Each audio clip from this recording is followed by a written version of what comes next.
David স্কটে উজনি অসমখনত এগৰাকী আহোম প্ৰতিনিধিক স্থাপন কৰাৰ প্ৰতিবেদন যি ইষ্ট ইণ্ডিয়া কোম্পানীৰ শীৰ্ষ বিষয়ালৈ প্ৰেৰণ কৰিছিল, অৰ্থাৎ উজনি অসমখনৰ শাসনৰ কৰ্তৃত্ব এজন আহোমৰ প্ৰতিনিধিক প্ৰদান কৰাৰ যি প্ৰতিবেদন ইষ্ট ইণ্ডিয়া কোম্পানীৰ শীৰ্ষ বিষয়ালৈ প্ৰেৰণ কৰিছিল, সেই প্ৰতিবেদন ইষ্ট ইণ্ডিয়া কোম্পানীৰ শীৰ্ষ বিষয়াই গ্ৰহণ কৰিছিল নে, আৰু যদি কৰিছিল তেনেহলে কেতিয়া কৰিছিল? নমস্কাৰ, আজি আমি উচ্চতৰ মাধ্যমিকৰ দ্বিতীয় বৰ্ষৰ স্বদেশ অধ্যয়নৰ ষষ্ঠ অধ্যায় অসমৰ ৰাজনৈতিক বিকাশৰ উজনি অসমত আহোম ৰাজতন্ত্ৰ টপিকটোৰ পৰা আলোচনা কৰিম। ইংৰাজে অসমখন অধিগ্ৰহণ কৰাৰ প্ৰায় 7 বছৰ কাল যোৱাৰ পিছতো উজনি অসমখন শাসনৰ ক্ষেত্ৰত কোনো ধৰণৰ সিদ্ধান্ত গ্ৰহণ কৰা নাছিল। উজনি অসমখন ইংৰাজে নিজেও অধিগ্ৰহণ কৰা নাছিল আৰু কোনো ধৰণৰ আহোম প্ৰতিনিধিকো শাসন কৰাৰ দায়িত্ব দিয়া নাছিল। কিন্তু ডেভিড স্কটে উজনি অসমখনত এগৰাকী আহোম প্ৰতিনিধিক স্থাপন কৰাৰ প্ৰতিবেদন যি ইংৰাজৰ শীৰ্ষতম কৰ্তৃপক্ষলৈ প্ৰেৰণ কৰিছিল, সেই প্ৰতিবেদন শেষত লৰ্ড উইলিয়াম বেণ্টিংকে সন্মতি প্ৰদান কৰিছিল। আৰু বেণ্টিংকে সেই প্ৰতিবেদনখন এই কাৰণে সন্মতি প্ৰদান কৰিছিল, তেওঁ ভাবিছিল যে 600 বছৰ ধৰি অসমখন শাসন কৰা আহোম প্ৰশাসনত নিশ্চয়কৈ কিবা ভাল দিশ আছিল, আৰু সেই ভাল দিশসমূহৰ বাবে এই লৰ্ড উইলিয়াম বেণ্টিংকে 1832 চনত পুৰন্দৰ সিংহক উজনি অসমত ৰজা পতাৰ বাবে সিদ্ধান্ত লয়। আৰু সেইখিনি সময়তে চন্দ্ৰকান্ত সিংহই আহোম সিংহাসনৰ বাবে দাবীদাৰ হিচাপে চৰকাৰক আবেদন নিবেদন কৰিলেও চৰকাৰে তেখেতৰ আবেদন নিবেদনক গুৰুত্ব প্ৰদান কৰা নাছিল। আৰু অৱশেষত 1833 চনত 2 মাৰ্চৰ দিনা ব্ৰিটিছৰ ৰাজনৈতিক এজেণ্ট ৰবাৰ্টছনৰ লগত পুৰন্দৰ সিংহৰ গুৱাহাটীত চুক্তি স্বাক্ষৰিত হয়। আৰু এই চুক্তিসমূহত কি আছিল যে ব্ৰহ্মপুত্ৰ নদীৰ দক্ষিণ পূব ফালে অৱস্থিত ধনশিৰি নদীৰ পৰা বিশ্বনাথলৈকে সমগ্ৰ অঞ্চলটোৰ শাসনৰ দায়িত্ব কাক দিয়া হ'ব? পুৰন্দৰ সিংহক অৰ্পণ কৰা হ'ব।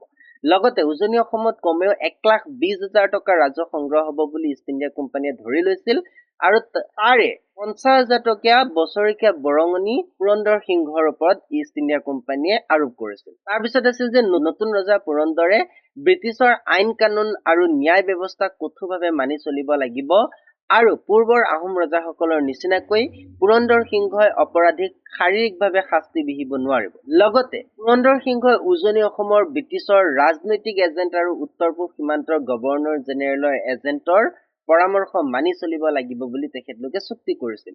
ইয়াৰ উপৰি তেখেতলোকে চুক্তি কৰিছিল যে ব্ৰিটিছ বিষয়াই দাবী কৰিলে পুৰন্দৰৰ ৰাজ্যত আশ্ৰয় লোৱা অপৰাধীক কোম্পানীৰ হাতত পুৰন্দৰ সিংহই কি কৰিব লাগিব? গতাই দিব লাগিব। তাৰপিছত বৰ সেনাপতিৰ অধীন মোৱামৰীয়া অঞ্চল আৰু শদিয়াখোৱা গোহাঁইৰ এলেকা দুটা কিন্তু পুৰন্দৰ সিংহৰ এলেকাৰ বাহিৰত ৰখা হ'ব। ইয়াৰ লগতে ইংৰাজৰ প্ৰতি অনুগত্যশীল হৈ থকালৈকে পুৰন্দৰে কোম্পানীৰ পৰা নিৰাপত্তা লাভ কৰিব, কিন্তু যদি তেওঁ বিশ্বাস ভংগ কৰে বা যদি তেওঁ ইংৰাজৰ বিশ্বাস ৰাখিব নোৱাৰে, অৰ্থাৎ প্ৰজাৰ ওপৰত শাৰীৰিকভাৱে নিৰ্যাতন চলায়, তেনেহলে কোম্পানী চৰকাৰে আন এগৰাকী আহোম প্ৰতিনিধিৰ হাতত উজনি অসমখন শাসন কৰাৰ কৰ্তৃত্ব হস্তান্তৰ কৰিব, অৰ্থাৎ ব্ৰিটিছ শাসনৰ অধীন কৰাৰ বাবে উজনি অসমখন অধিগ্ৰহণ কৰিব। তাৰ পিছৰ চুক্তি আছিল যে কানি খেতি আৰু ক্ৰয় বিক্ৰয়ৰ ক্ষেত্ৰত পুৰন্দৰ সিংহই ব্ৰিটিছক কি কৰিব? সহযোগ কৰিব। নেক্সট আছিল যে নিজ ৰাজ্যত সতী প্ৰথা নিষিদ্ধ কৰিবলৈ পুৰন্দৰ সিংহই সন্মতি প্ৰদান কৰিব লাগিব। পুৰন্দৰ সিংহই এই চুক্তিসমূহ সন্মতি প্ৰদান কৰাৰ পৰৱৰ্তী সময়ত অৰ্থাৎ 1833 চনৰ এপ্ৰিল মাহত পুৰন্দৰ সিংহই আনুষ্ঠানিকভাৱে সিংহাসন আৰোহণ কৰে, আৰু যোৰহাটত তেখেতে ৰাজধানী স্থাপন কৰি পুৰন্দৰে শ্ৰী শ্ৰী মহাৰজা পুৰন্দৰ সিংহ নৰেন্দ্ৰ উপাধি গ্ৰহণ কৰে। চুক্তি সম্পাদন হোৱাৰ কিছুদিনৰ পিছতেই কিন্তু ব্ৰিটিছে অসমত আহোম ৰাজতন্ত্ৰক স্থাপন কৰা বিষয়টোক লৈ পুনৰ চিন্তা চৰ্চা কৰিবলৈ আৰম্ভ কৰে। ইয়াৰ লগতে পেম্বাৰটন আৰু জেনকিন্সে কৰা পিয়লৰ প্ৰতিবেদনতো উজনি অসমৰ অৰ্থনৈতিক সম্ভাৱনাৰ কথা স্পষ্টকৈ কি কৰা হৈছিল? উল্লেখ কৰা হৈছিল। এইবাবে আৰ্থিক লাভালাভৰ বাবে কোম্পানীয়ে কি কৰিছিল? পুৰন্দৰ সিংহৰ লগত কৰা চুক্তি পুনৰ নিৰ্ধাৰণ কৰি তেওঁৰ ওপৰত বাধা আৰোপ কৰিবলৈ বিচাৰিছিল। এই মৰ্মে 1833 চনৰ জুন মাহত কোম্পানীয়ে কি কৰিছিল? চৰকাৰে পুৰন্দৰ সিংহৰ ক্ষমতা কৰ্তন কৰি তেওঁক কেৱল যোৰহাট এলেকাটোৰ শাসনকৰ্তা বুলিহে ঘোষণা কৰে। ইয়াৰ পৰৱৰ্তী সময়ত কি হৈছিল যে আহোম ৰজাক পুনৰ সংস্থাপন কৰা বিষয়টোক লৈ বৰ্ড অফ ডাইৰেক্টৰেও পুৰন্দৰ সিংহৰ ওপৰত আৰোপ কৰা বছৰেকীয়া বৰঙণি সময়মতে দিব পাৰিবনে নাই, আৰু ৰাজ্যখনত অপশাসন চলিলে কোম্পানী কৰ্তৃপক্ষই যিকোনো মুহূৰ্ততে ৰাজ্যখনত হস্তক্ষেপ কৰিব পাৰিবনে নাই এই বিষয় দুটাৰ ওপৰতো প্ৰশ্ন উত্থাপন কৰিছিল। আনহাতে পুৰন্দৰ সিংহৰ শাসনকালত আহোমৰ ডা ডাঙৰীয়াসকলে পূৰ্বৰ দৰে সা সুবিধা আৰু ভোগ কৰাৰ সুযোগ পোৱা নাছিল, যাৰ কাৰণে তেখেতলোকৰ মাজতো পুৰন্দৰ সিংহৰ শাসনৰ বিৰুদ্ধে বা শাসনৰ ওপৰত ক্ষোভৰ সৃষ্টি হৈছিল। আকৌ দীৰ্ঘদিন ধৰি বংগদেশত কটোৱাৰ বাবে আৰু প্ৰশাসনত বঙালীয়ামূলক নিয়োগ কৰাৰ বাবে আহোম অভিজাতসকলে কি কৰা হৈছিল, তেওঁক অসমীয়া ভবাতকৈ বঙালী বুলিহে গণ্য কৰিছিল। এইফালে আকৌ ব্ৰিটিছে তেওঁৰ ওপৰত ধাৰ্য কৰা 50,000 টকা বছৰেকীয়া বৰঙণি সময়মতে আদায় দিব নোৱাৰাত পুৰন্দৰ সিংহই 1833 চনৰ নৱেম্বৰ মাহত উজনি অসমৰ আন অঞ্চলসমূহো তেওঁৰ ৰাজ্যৰ অন্তৰ্ভুক্ত কৰাৰ বাবে ইংৰাজক আবেদন জনাইছিল। তদুপৰি ডুম আৰু মৰিয়া সম্প্ৰদায়ৰ লোকসকলে খাজনা ৰেহাই পোৱাৰ বাবে পুৰন্দৰ সিংহৰ শাসনাধীন অঞ্চলৰ পৰা দাঁতিকাষৰীয়া নগাঁও আৰু দৰং জিলালৈ প্ৰৱৰ্তন কৰিছিল। এনে প্ৰৱজনে পুৰন্দৰ সিংহক বছৰেকীয়া বৰঙণি আদায় দিয়াৰ ক্ষেত্ৰত সমস্যাৰ সৃষ্টি কৰিছিল। মুদ্ৰাৰ নাটনিয়ে সেই সময়ত উজনি অসমত আন এক সংকটৰ সৃষ্টি কৰিছিল আৰু পুৰন্দৰ সিংহই এই বিষয়টো নিষ্পত্তিৰ বাবে ইংৰাজ চৰকাৰক অৰ্থাৎ ইষ্ট ইণ্ডিয়া কোম্পানীৰ ওচৰত আবেদন নিবেদনৰ জৰিয়তে অনুৰোধ কৰিছিল। কিন্তু ব্ৰিটিছে পুৰন্দৰ সিংহৰ সেই আবেদনৰ ওপৰত গুৰুত্ব দিয়া নাছিল, অৰ্থাৎ আওকাণ কৰিছিল। কিন্তু আওকাণ কৰা স্বত্তেও পুৰন্দৰ সিংহই 2 বছৰ ধৰি ইংৰাজৰ সেই বৰঙণি অৰ্থাৎ 50,000 টকীয়া বছৰেকীয়া বৰঙণি সম্পূৰ্ণৰূপে আদায় দিছিল। কিন্তু পৰৱৰ্তী সময়ত যেতিয়া ৰাজ্যখনত দুৰ্ভিক্ষই দেখা দিছিল, তেতিয়া সেই বৰঙণি দিবলৈ সক্ষম হোৱা নাছিল, যিয়ে ব্ৰিটিছক উজনি অসমখন অধিগ্ৰহণ কৰাৰ বাবে এটা সুযোগ দিছিল। সেই মৰ্মে 1838 চনৰ 16 অক্টোবৰ তাৰিখে ইষ্ট ইণ্ডিয়া কোম্পানীৰ কৰ্তৃপক্ষই পুৰন্দৰ সিংহক শাসনৰ পৰা আঁতৰ কৰাই উজনি অসমখন কোম্পানীৰ শাসনাধীন কৰাৰ কথা ঘোষণা কৰিছিল। পুৰন্দৰ সিংহই ইংৰাজৰ সেই ঘোষণাৰ বিৰুদ্ধে প্ৰতিবাদ কৰিছিল যদিও ইংৰাজে সেই প্ৰতিবাদক গুৰুত্ব নিদি পুৰন্দৰ সিংহক মাহিলী 1000 টকা ভাত্তা প্ৰদান কৰি তেওঁক তেওঁৰ দায়িত্বৰ পৰা অব্যাহতি দিয়ে। আৰু সেইখিনিতে আমি ক'ব পাৰো যে আহোম শাসনৰ বেলি মাৰ গৈছিল। এতিয়া যেতিয়াই আহোম শাসনৰ বেলি মাৰ গৈছিল, অৰ্থাৎ পুৰন্দৰ সিংহৰ শাসনৰ অন্ত পেলাই উজনি অসমখন ইংৰাজে অধিগ্ৰহণ কৰিছিল, ইয়াৰ পৰৱৰ্তী সময়ত কমিছনাৰ আৰু অসমৰ গভৰ্ণৰ জেনেৰেল ফ্ৰান্সিছ জেনকিন্সৰ সন্মুখত কেইবাটাও সমস্যাই দেখা দিছিল। প্ৰশাসনত সৃষ্টি হোৱা অৰাজক অৱস্থা, দুৰ্নীতি আৰু দুৰ্বল যাতায়াত ব্যৱস্থা আদিয়ে অসমৰ প্ৰশাসন পৰিচালনাৰ ক্ষেত্ৰত বাধা বিপত্তিৰ সৃষ্টি কৰিছিল, যাৰ কাৰণে জেনকিন্সে প্ৰশাসনৰ আসোঁৱাহসমূহ দূৰ কৰাৰ বাবে ন্যায়িক ব্যৱস্থা, পুলিচ প্ৰশাসন, ৰাজনীতি আৰু শিক্ষা ব্যৱস্থাৰ ওপৰত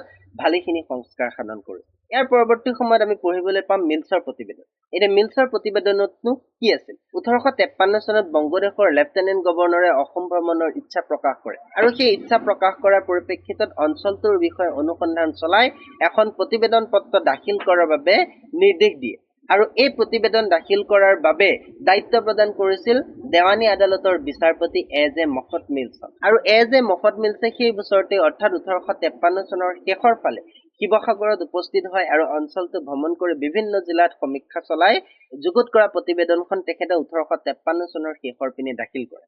মফট মিলছৰ সেই প্ৰতিবেদনখনকেই মিলছৰ প্ৰতিবেদন ৰূপে পৰৱৰ্তী সময়ত জনা যায়।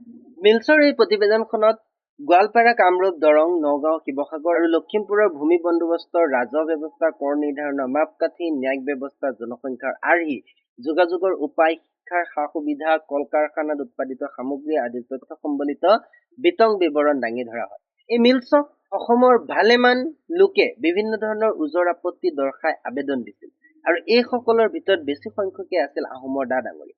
আনন্দৰাম ঢেকিয়াল ফুকনেও তেখেতৰ ব্যক্তিগত জ্ঞান আৰু অভিজ্ঞতাৰ জৰিয়তে সেই সময়ত ব্ৰিটিছ শাসনৰ সংস্কাৰৰ উদ্দেশ্যে মিলছক কেইটামান পৰামৰ্শ আগবঢ়াইছিল।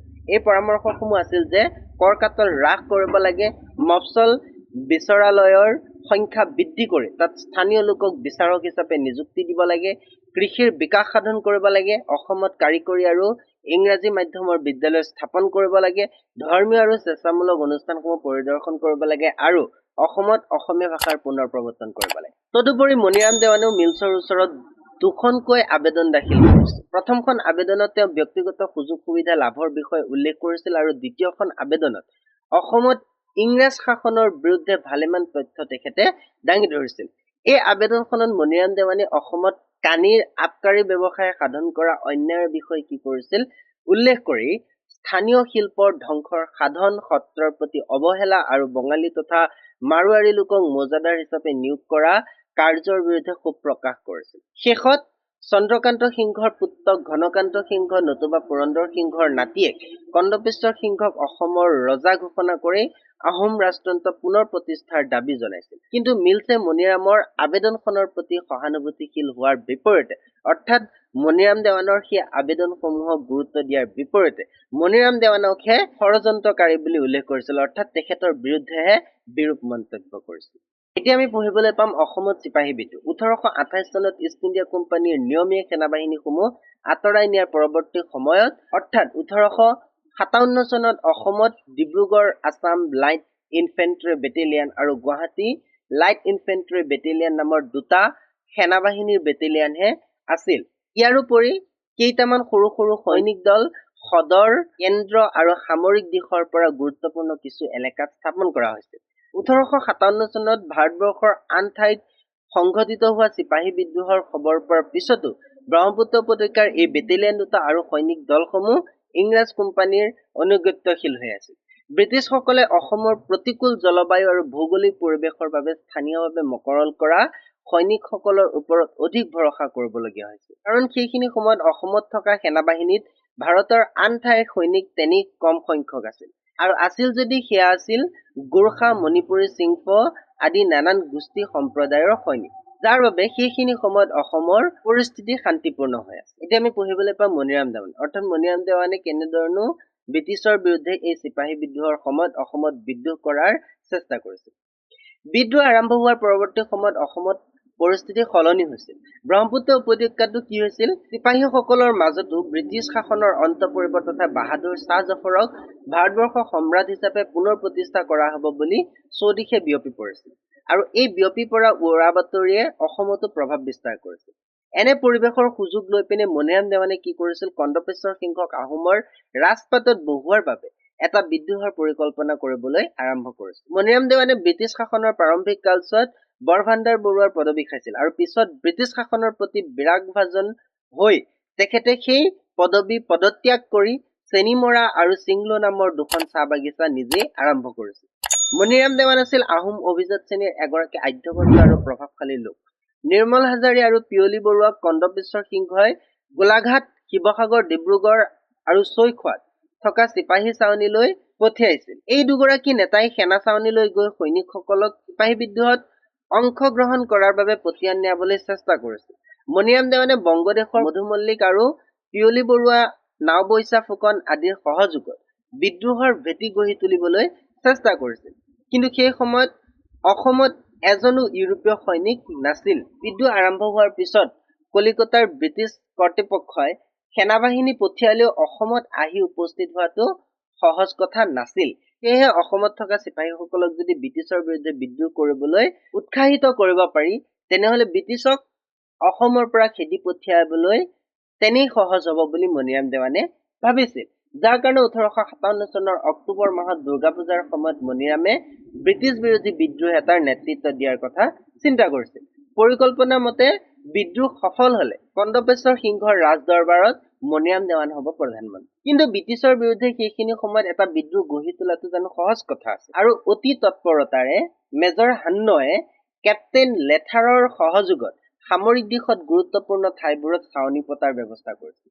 বিদ্ৰোহীসকলে যাতে যোৰহাটলৈ আহিব নোৱাৰে তাৰ ব্যৱস্থা হিচাপে তেখেতলোকে নগাঁও জিলাৰ মুখ্য সহকাৰী বিষয়া মৰ্টনে মিছা আৰু ডিজু নদীৰ দলং দুখন ভাঙি দিছিল। মেজৰ জেনকিন্সে ঊৰ্ধ্বতম কৰ্তৃপক্ষত ইউৰোপীয় সেনাবাহিনী অসমলৈ পঠিওৱাৰ বাবে আৰ্জি পঠিয়াইছিল, আৰু সেই আৰ্জি মৰ্মে 104 জনীয়া ইউৰোপীয় সেনাবাহিনী এটা দল ডিব্ৰুগড়লৈ পঠিয়াই দিয়া হৈছিল। 1857 চনৰ ছেপ্টেম্বৰ মাহত মণিৰাম দেৱানে কন্দপেশ্বৰলৈ পঠিওৱা কেইবাখনো চিঠি পত্ৰ শিৱসাগৰৰ কমিছনাৰ হলৰদৰ হাতলৈ আহে, আৰু এই চিঠিবোৰত হলৰদে স্পষ্টভাৱে বিদ্ৰোহৰ উমান পাইছিল, যাৰ কাৰণে জেনকিন্সৰ নিৰ্দেশত হলৰদে কন্দপেশ্বৰ আৰু মধু মল্লিক যোৰহাটৰ ওচৰত গ্ৰেপ্তাৰ কৰে আৰু কন্দপেশ্বৰক আলিপুৰৰ কেন্দ্ৰীয় জেললৈ প্ৰেৰণ কৰা হয়। 1857 চনৰ শেষৰ ফালে আকৌ যোৰহাটৰ আদালতত মণিৰাম আৰু পিয়লি বৰুৱাৰ বিচাৰ আৰম্ভ হয়, আৰু ৰাজদ্ৰোহৰ অপৰাধত দুয়োকে মৃত্যুদণ্ডৰে দণ্ডিত কৰে, আৰু বাকী বিদ্ৰোহীসকল যেনে মধু মল্লিক, দুতিৰাম বৰুৱা, ফৰ্মুদ আলী, বাহাদুৰ গাঁওবুঢ়া আৰু আন কেইজনমানক আন্দামানলৈ নিৰ্বাসন দিয়ে। কন্দবেশ্বৰ সিংহই নিজকে মুকলি কৰি দিয়াৰ বাবে কলিকতাত ব্ৰিটিছ চৰকাৰৰ আগত আবেদন জনাইছিল আৰু ব্ৰিটিছ চৰকাৰে ভাবিছিল যে তেখেতক কেৱল আহিলা হিচাপে ব্যৱহাৰহে কৰা হৈছে, যাৰ বাবে তেখেতক জেলৰ পৰা মুকলি কৰি দি বংগদেশৰ বৰ্ধমানত থকাৰ অনুমতি প্ৰদান কৰিছিল। পৰৱৰ্তী সময়ত অৰ্থাৎ 1858 চনত মহাৰাণীৰ ঘোষণাপত্ৰ যোগে চিপাহী বিদ্ৰোহৰ নিৰ্বাসিত অপৰাধীসকলক ক্ষমাদান কৰাত কন্দবেশ্বৰ সিংহই ব্ৰিটিছ চৰকাৰক যোৰহাটলৈ উভতি যোৱাৰ বাবে অনুমতি বিচাৰে। কিন্তু ব্ৰিটিছে তেওঁক যোৰহাটলৈ উভতি যোৱাৰ অনুমতি প্ৰদান নকৰি গুৱাহাটীত থকাৰহে অনুমতি দিয়ে আৰু গুৱাহাটীতেই কন্দবেশ্বৰ সিংহৰ 1880 চনত মৃত্যু হয়। আৰু এনেকৈয়ে পৰিকল্পনা কৰা চিপাহী বিদ্ৰোহ বিফল হয় যদিও মণিৰাম দেৱানক ব্ৰিটিছ বিৰোধী স্বাধীনতা সংগ্ৰামৰ প্ৰথমগৰাকী সংগ্ৰামী ৰূপে গণ্য কৰা হয়।